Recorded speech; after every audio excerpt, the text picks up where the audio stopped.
Spotlight நேயர்கள் அனைவருக்கும் வணக்கம். நான் உங்க விஜய் சௌமியா. என்னோட இன்னைக்கு வந்து கோபிநாத் அவர்கள் வந்து இருக்கிறாங்க.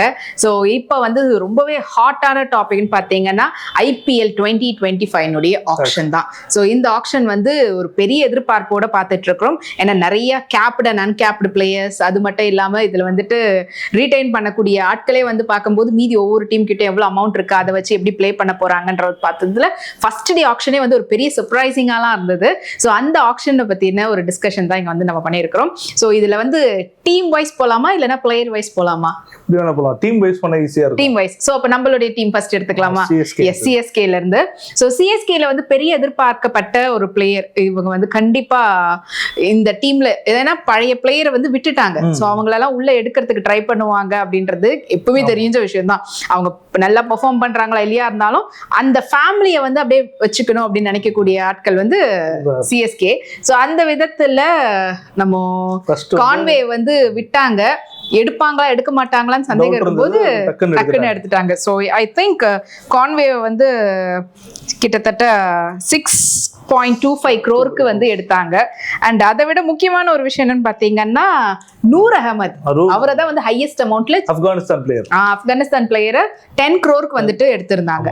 அண்ட் நீண்ட இடைவெளிக்கு அப்புறம் கிட்டத்தட்ட 15 years கழிச்சு அஸ்வின் ரவிச்சந்திரனை வந்து மறுபடியும் 9 point something வந்துட்டு எடுத்திருக்காங்க. சோ அதுல அஸ்வினுக்கும் செம ஹாப்பி. 15 years இல்ல 10 years இருக்கும். 9 years தான். 2015 வரைக்கும் ஆமா. எஸ் 10 years ஏன்னா இப்போ 25ல என்னும்போது அது எக்ஸாக்டா 10 years அப்படின்னு வச்சுக்கலாம். ஸோ அவரே வந்து வீடியோலாம் வந்து ஃபீல் பண்ணி எல்லாம் போட்டிருந்தாரு.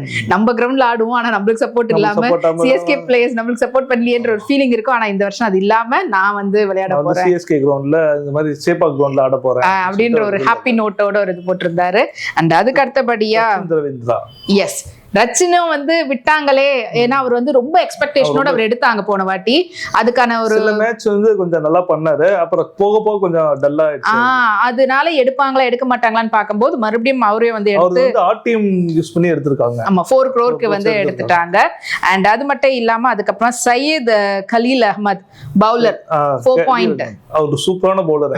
ஆக்சுவலா ஆல்ரெடி சென்னையிலே விளையாண்டாரு இதுக்கு முன்னாடி. ரொம்ப நாள் அப்புறம் திரும்பி எடுத்திருக்காங்க. அண்ட் இதுல வந்து பாத்தீங்கன்னா சென்னையில நிறைய ஸ்பின் வந்து எடுத்திருக்கிறாங்க.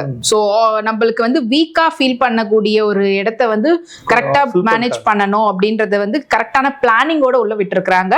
அதே சமயத்துல ஒரு அமௌண்ட் வரைக்கும் தான் போறாங்களே, அந்த 7 2 3 6 வரைக்கும் போறாங்க. இதுக்கப்புறம் ஸ்டாப் பண்ணிடுறாங்க. அவங்களுடைய ஆல்ரெடி இருக்கக்கூடிய பிளேயரா இருந்தாங்கன்னா 10 வரைக்கும் எல்லாம் கொஞ்சம் இறங்கி எடுக்கிறது பண்றாங்க. பட் ஆனா அதை தாண்டி வந்து வேண்டாம், அமௌண்ட் வந்து அப்படியே வச்சுக்கலாம், நாளைக்கு தேவைப்படுன்ற மாதிரி பண்ணிக்கிட்டு இருந்தாங்க. இப்போ இன்னைக்கு வந்து பாத்தீங்கன்னா பயங்கர ஹாட்டா போயிட்டு இருக்குது. ஏன்னா இப்போ ரீசெண்டா இப்போ நம்ம பேசிருக்க ஒரு நேரத்துல வந்து பாத்தீங்கன்னா நம்மளுடைய பழைய பிளேயரான சாம் கரனையும் வந்து எடுத்திருக்கிறாங்க. சோ அது செம ஹாப்பியான ஒரு விஷயம். ஏன்னா அவர் வந்து சுட்டி குழந்தை, சுட்டி குழந்தை, சென்னையோட சுட்டி குழந்தை. அது இல்லாம அவருடைய அந்த ஃபாஸ்ட் பவுலிங் வந்துட்டு நல்ல, ஏன்னா ஃபாஸ்ட் பவுலிங்க்கு தீபக் சஹர் இருந்தாப்ல, ஆனா அவர் வந்து பார்த்தா வேற டீம் எடுத்துட்டாங்கன்னும் போது என்ன பண்ண போறோன்றதுக்கு சாம் கரன் வந்து எடுத்தாங்க. சாம் கரன் தான் நிறைய ஒரு ஆல்ரவுண்டர். ஆக்சுவலா ஃபேன்ஸ் இருக்காங்க. இந்த சுட்டி குழந்தைன்னு சொல்லிட்டு எல்லாம் போர்டை வச்சுட்டு நின்னுட்டு எல்லாம் ஃபேன்ஸ் தாண்டி அவர் ஆல்ரவுண்டரும் கூட. பேட்டிங்கும் வந்து நல்லா அவர் வந்து சப்போர்ட் பண்ணுவாரு. அதே சமயத்துல மிடில் ஆர்டர், அதாவது மிடில் ஆர்டர்னு தாண்டி கொஞ்சம் எண்டில் எல்லாம் வந்து கொஞ்சம் நல்லா விளையாடக்கூடிய ஒரு பிளேயர். ஸோ அவருதும் ஒரு சூப்பரானது. அண்ட் அதுக்கு இல்லாம ராகுல் திரிபாதி அவரை தான் சூப்பரா பண்ணுவாரு. ஆக்சுவலா எப்படின்னா ஒரு ஃபர்ஸ்ட் ஸ்டார்டிங்ல நல்லா பண்ணுவாரு. லாஸ்ட் லீக்ல லாஸ்ட் செட்ல வந்து ஒழுங்கா ஆட மாட்டாரு. ஃபர்ஸ்ட் செட்ல வந்து நல்லா ஆடுவாரு எப்பவுமே எல்லா மேட்ச்லயும். ஸோ அவரை வந்து எப்படியும் பிடிச்சிட்டாங்க. ஸோ இதுல மிடில் ஆர்டர் வந்து கொஞ்சம் பூஸ்ட் அப் இருக்கும். ஏன்னா நம்மளதுல வந்து பிரச்சனையே வந்து ஆமா அவர் கொஞ்சம் நிப்பாரு அப்படியே. அதே போல நம்மளுக்கான பிரச்சனையே வந்து பாத்தீங்கன்னா இந்த ஓப்பனிங், அந்த டியோ தான் வந்துட்டு கரெக்டா அமையணும் அப்படின்ட்டு. ஏன்னா ஃபர்ஸ்ட் இருந்த ஸ்டார்டிங் அப்படின்னு பார்க்கும்போது ஹேடன் அவங்களது நல்லா ஸ்ட்ராங்கா வந்தது. ஏன் டூப்ளிசி, அதுக்கப்புறமா ஷேன் வாட்சன், இவங்களதெல்லாம் இருந்துட்டு அப்புறமா அந்த ஸ்ட்ராங் இந்த கடைசி ஒரு 3 சீசனாவே அந்த கரெக்டா நிக்காம போயிட்டு இருக்கு. லாஸ்ட் சீசன் டான் கன்வே விளையாடல. அவர் வந்து நல்ல இன்ஜுரின்றதுனால விளையாண்டாரு. அதுக்கு முன்னாடி சீசன் வந்து அவரு ருத்ராஜும் நல்லா பிளே. அதே போல டூப்ளிசியும் ருத்தோ வந்து நல்ல ஒரு பாண்ட் வந்தது. அது அப்படியே இதுவாச்சு. அப்புறமா ரச்சினை விட்டாங்க. ரச்சினுக்கு உங்களுக்கும் செட் ஆக ஓப்பனிங் செட் ஆகல. ஆமா, அவரு ஒன் டவுன்னா கரெக்டா இருக்கும். ஒன் டவுன்ல ஓப்பனிங்ல அவருக்கு கரெக்டா இதுவாகல. சோ அதனால யாருக்கு ரித்துக்கு வந்து கரெக்டான ஒரு இதுவா வந்து கான்வே மறுபடியும் இந்த வாட்டி வந்தது. ஓப்பனிங்க்கு நல்ல ஒரு பேர் வந்து நமக்கு கிடைச்சிருச்சு அப்படின்றது. மிடில் ஆர்டரை ஸ்ட்ராங் பண்றதுக்கும் டீம்ல வந்து கரெக்டான ஆட்களை வந்து இப்ப எடுத்திருக்காங்க. அண்ட் பவுலிங்லயும் வந்து கொஞ்சம் இன் அண்ட் அவுட் வந்து பார்த்தா ஓரளவுக்கு பேலன்ஸ்டா தான் இருக்குது. அண்ட் அதுக்கப்புறமா வந்து பாத்தீங்கன்னா விஜய் சங்கர் அவர் ஒரு தமிழ்நாட்டு பிளேயர். விஜய் சங்கரை வந்து 1.2 முன்னாடி சிஎஸ்கேல ஆடி இருக்காரு. ஆமா, அவர் வந்து ஸ்டார்டிங் இதுல ஆடி இருந்தாரு. அவர் பெஞ்ச்லயே உட்கார்ந்து இருப்பாரு. மத்த டீம்ல போய் ஆடிட்டு அதுல கொஞ்சம் பெர்ஃபார்ம் பண்ணி இருந்தாரு. அதுக்கப்புறமா இப்ப மறுபடியும் உள்ள சேர்த்திருக்காங்க. இது முக்கியமான ஒரு விஷயம் என்னன்னா, தமிழ்நாட்டு பிளேயர்ஸ் யாருமே வந்து சிஎஸ்கேல இல்லன்னு சொல்லிட்டு இருந்தவங்களுக்கு இல்ல தமிழ்நாட்டு பிளேயர்ஸ் இருக்கிறாங்க அப்படின்றதுக்கு ஏத்த மாதிரி ரவீந்திர அஸ்வினா இருக்கட்டும், இல்லன்னா வந்து இவரு விஜய் சங்கர் இவங்களெல்லாம் எடுத்திருக்காங்க. இது இல்லாம கண்டிப்பா லோக்கல் பாய்ஸ்ன்னு சொல்லிட்டு இன்னைக்கு முடியும் போது பாபா நிறைய பேர் இருக்காங்க. இன்னும் அவங்களெல்லாம் எடுக்கிறதுக்கான வாய்ப்பு. ஜெகதீஷ் ஆக்சுவலி நல்லா பெர்ஃபார்ம் பண்ணாரு. இப்ப டிஎன்பிஎல் சும்மா சூப்பரா விளையாடி இருந்தாரு. அண்ட் அவரெல்லாம் எடுத்தா நல்லா இருக்கும். சுதர்ஷன் வந்து வேற டீம் எடுத்துட்டாங்க. ஆமா, சுதர்ஷன் வந்து குஜராத் எடுத்து அவர் ஆல்ரெடி ரிட்டைன் பண்ணிட்டாங்க. ஆமா, ஏன்னா அந்த அளவுக்கு அந்த பெர்ஃபார்மன்ஸ் வந்து அவர் காட்டினாரு. லாஸ்ட் சீசன்ல செமையா விளையாண்டாரு. அண்ட் இப்ப சிஎஸ்கே இது ஆல்மோஸ்ட் இதுவானதுனால இப்போ அடுத்தபடியா நம்மளுடைய ஆப்போனன்ட் அப்படின்னு எப்பவுமே சொல்லக்கூடிய ஒரு டீம்னா Mumbai Indians. So Mumbai Indians பத்தி பாத்துறலாம். பாத்தீங்கன்னா ட்ரெண்ட் போல்ட் வந்து 12.5 crore எடுத்தாங்க. போல்ட் தான் ஃபர்ஸ்ட் இருக்கறதுல ரொம்ப ஆர்வம் காட்டினாங்க. அவர் சொன்னதும் இல்ல எனக்குங்க அப்படின்ற மாதிரி. போல்ட்டுக்கு நிறைய பேர் வந்தாங்க மீட் பண்றதுக்கு.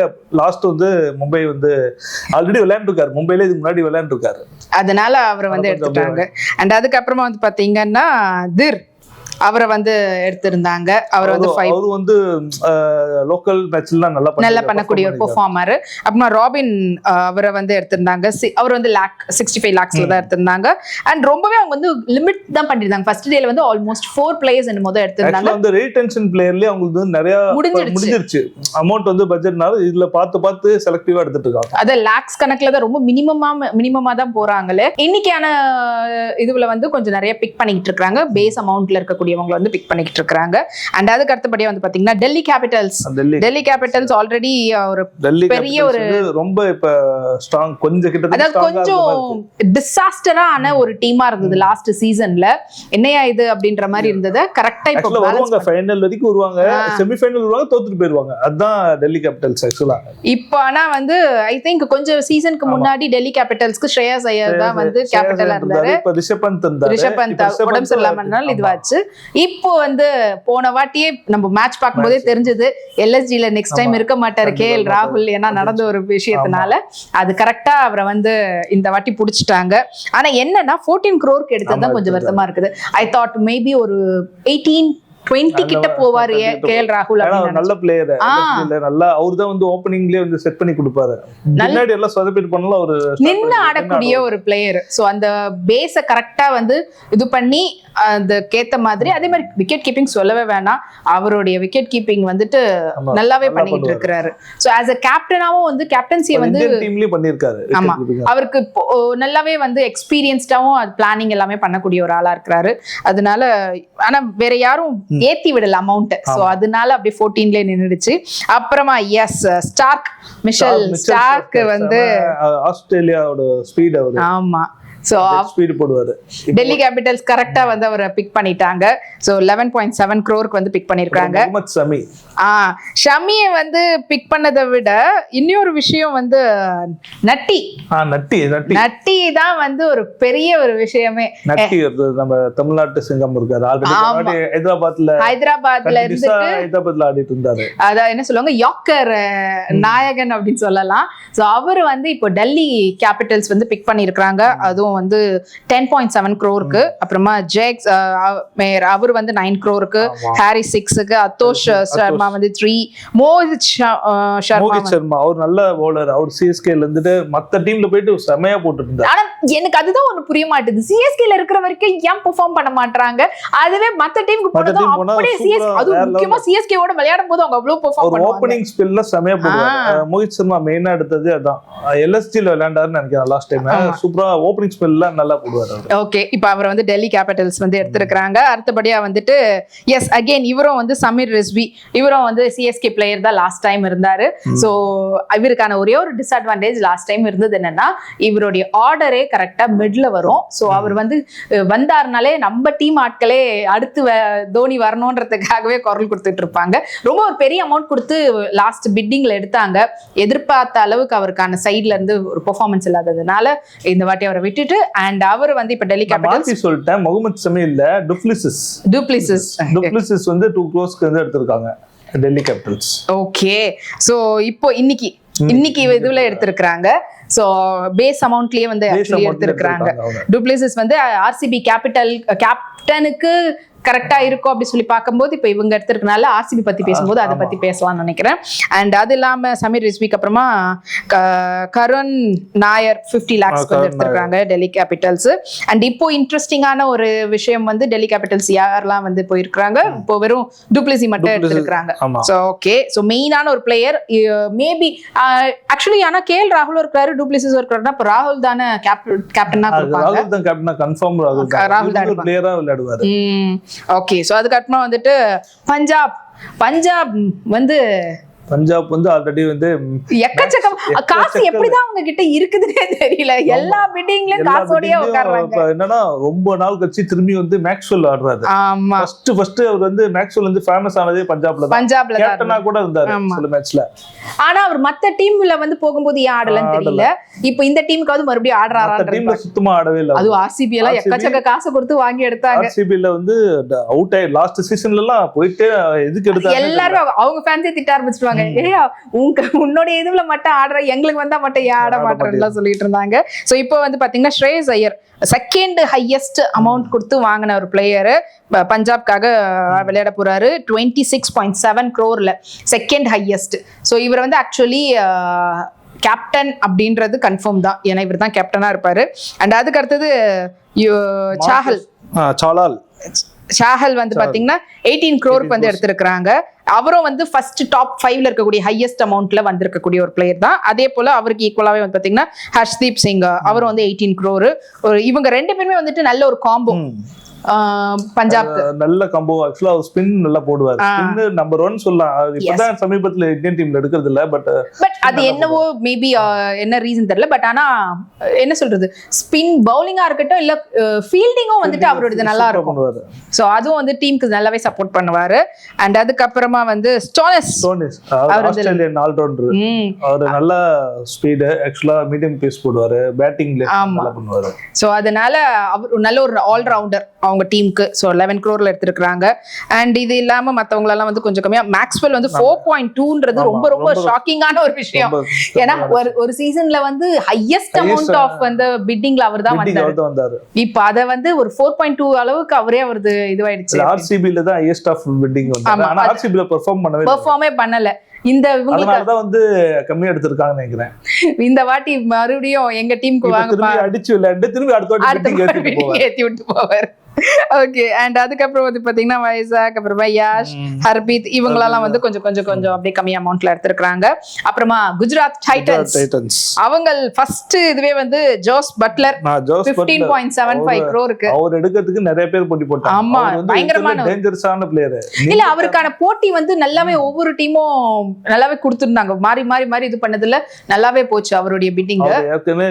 வெரி டேஞ்சரஸ் கொஞ்சம். ஆனா அவர் ஃபார்ம் அவுட் ஆயிருந்த மாதிரி ஒரு இது. ஆனாலும் திடீர்னு எப்ப அடிப்பாருன்னே தெரியாது. ஆமா, அவர் ஒரு 2 hours 3 hours நின்னுட்டாருன்னு வச்சுக்க, ஆப்போனன்ட்டுக்கு கொஞ்சம் கஷ்டம். அண்ட் அதை விட முக்கியம் இந்த டீமுக்கான கேப்டனா இப்போ அவர் இருக்கிறதுக்கான வாய்ப்புகள் இருக்கா, இல்லனா ஆல்ரெடி வாய்ப்பு இருக்கு. பட் இருந்தாலும் இந்த மாதிரி சுபம் கில் இருக்காரு. கில் தான் மோஸ்ட்லி கேப்டனா இருப்பாரு. கில் ஆல்ரெடி அவங்க ரிட்டைன் பண்ணி வச்சதுனால அவர் தான் இருக்கிறதுக்கு இருக்கு. மேபி அவர் சப்ஸ்டிட்யூட் வைஸ் கேப்டனா இருக்கிறதுக்கான வாய்ப்புகளும் இருக்குது. அண்ட் அதுக்கு அடுத்து முகமது சிராஜ் அவர் வந்து 12.25 crore வந்துட்டு எடுத்திருக்காங்க. அவர் வந்து என்ன சொல்றது, பெங்களூருடைய சொத்து மாதிரி வச்சுக்கிட்டு இருந்தாங்க. அவரு இப்போ ஆக்சுவலா ஐபிஎல்ல கொஞ்சம் பெர்ஃபார்ம் கம்மி தான். இந்தியன் டீம்ல நல்லாவே விளையாடிட்டு இருக்காரு. ஐபிஎல்ல அவ்வளவு அவர் இம்ப்ரெஸ் ஆகல. பட் இந்தியன் டீம்ல பண்றதுனால கொஞ்சம் பிட்டிங் அதிகமா போகுது. ஆனா அவரை வந்து ஹைதராபாத் கொஞ்சம் கேப்சர் பண்ணணும்னு நினைச்சாங்க. பட் அதை தாண்டி இவங்க கொஞ்சம் ஆர்சிபியும் எடுக்க ட்ரை பண்ணாங்க, இவங்களும் ஹைதராபாத்தும் கொஞ்சம் இன்ட்ரெஸ்ட் காமிச்சாங்க. பட் ஆனா ஃபைனலி குஜராத் டைட்டன்ஸ் வந்து வாங்கிட்டாங்க. அண்ட் அதுக்கப்புறமா வந்து ரபாடா ஒரு எக்ஸலண்ட் பவுலர் அண்ட் ஆல்சோ பேட்டிங்லயும் வந்து நல்லாவே பின்னாடி 6 தான் அடிப்பாரு. அதாவது டவுன்ல வரும்போது கொஞ்சம் டீமுக்கு சப்போர்ட் பண்ணக்கூடியதுக்கு அந்த பேட்டிங்க நல்லாவே பெர்ஃபார்ம் பண்ணக்கூடிய ஒரு ஆளு. சோ அவரை வந்து 10.75 crore வந்து எடுத்திருக்காங்க. அண்ட் அதுக்கப்புறமா பிரஷீத் கிருஷ்ணா அண்ட் அதுக்கப்புறமா வந்து அர்ஷத் கான், குமார் குர்னூர் பால், இவங்க வாஷிங்டன் சுந்தர் அவரை இன்னைக்கு எடுத்திருக்காங்கல்ல. ஆமா 3.20 crores எடுத்திருக்காங்க. வாஷிங்டன் சுந்தரும் வந்துட்டு ஆக்சுவலி ஃபர்ஸ்ட் வந்து கேகேஆர்ல இருந்து அதுக்கப்புறமா வந்து ஹைதராபாத் வந்தாரு. இப்போ அவரை வந்து ஜிடி வந்து எடுத்திருக்காங்க. ஜிடி எடுத்தது பவுலிங் ஸ்ட்ரென்த் பண்றதுக்காக, அவங்களுடைய ஃபார்முக்காக எடுத்தாங்க. அது ஆல்ரவுண்டர் வேலையா? திடீர்னு 2 டவுன் எடுப்பாரு. ஆமா இறங்க இப்ப 2 டவுன் 3 டவுன் எப்ப வேணா இருப்பாரு. ஈவன் மிடில் ஆர்டர்லயும் அவர் வந்து ஸ்டே பண்றதுக்கு நல்ல ஒரு பேட்ஸ்மேன். இந்த வீடியோ உங்களுக்கு பிடிச்சிருந்தா லைக் பண்ணுங்க, கமெண்ட் பண்ணுங்க, ஷேர் பண்ணுங்க, சப்ஸ்கிரைப் பண்ணுங்க.